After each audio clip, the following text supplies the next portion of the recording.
Hey guys, it's November, and here's the update on the 60p tank. So as you can see, I got two new angels, and I picked a male and a female here, hoping that maybe in the future they'll pair off, and maybe have some babies, etc. But anyways, those are the two new fish additions to the tank. I did place two clams as well in the tank, and I also got two snails just to help with the algae control. Um, as you can see, the HC is still kind of growing really slow, which is it's all good. They're doing really healthy. The japonicas, though, on the other hand, are kind of melting back. I actually had a couple of them just completely melted out and just died. Um, and those ones in the back there are a couple new ones that I kind of replaced. Um, and hopefully they'll do a little bit better. And let's see what else. But yeah, not really much to the tank. Oh, I did had a close call with this tank.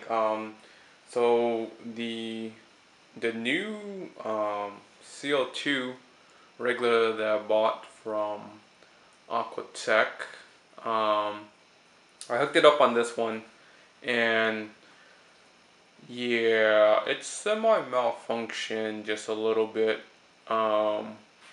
where it just wasn't dialed in correctly or something, but came home, and luckily it was only on for like 30 minutes, but it was just pumping like crazy CO2 out. Like it was fluctuating like a lot. Like I had it dialed in the night before, you know, the timer had it turned off, and then the next day it turned back on, and it was just not the correct amount. It was just shooting like massive amount of CO2 into the tank. And actually it was so strong that the the diffuser there that's hooked up to the line, it popped out, and it was just floating up here and just pumping CO2 like straight into the water without even diffusing. Um, so yeah, luckily it was only on, like I said, for 30 minutes. The fish were all gasping up for air, and at the time I didn't have a air stone in the tank, and that's why I have one now. It's just kind of a backup just in case, if it does happen again. But I think I have it dialed in now, and it's all good. What was really weird was when it actually did happen, the CO2 tank was, I guess, warmer the night before, and then the day that it actually happened, I touched it, and the CO2 tank was a lot colder. Where, like, you know how like when you go refill it, it's like straight cold. Yeah, it was like that. So like I think like I don't know, some temperature fluctuation within the actual CO2 itself, which caused probably the accuracy of the bubbles the night before, and then the next day completely off. But anyways, I think I have it dialed in now. We've been really monitoring it. Actually, I kept it on the lower end of the CO2 just because, just to make sure that it doesn't like pop out and just start spraying CO2 when I'm not around. But I had the that air stone there in the back just for backup.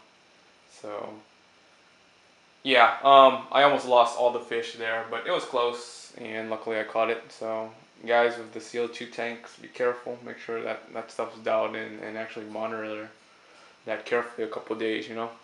Other than that, the tank's doing good. But yeah, I'm just waiting for the HC to carpet completely, and hopefully the japonica is there, take off. Other than that, the tank's pretty stable. Haven't had an issue.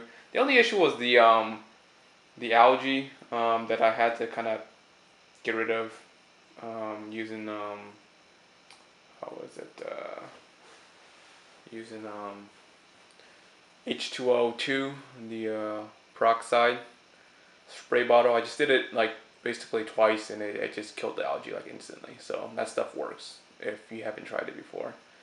Basically, throw it into like a spray bottle or like a syringe. Just spray it into like the area of algae that you're trying to get rid of, and basically you'll see the algae start to like disintegrate, like within seconds. But yeah, stuff works. But yeah. Anyways, that's it. Peace.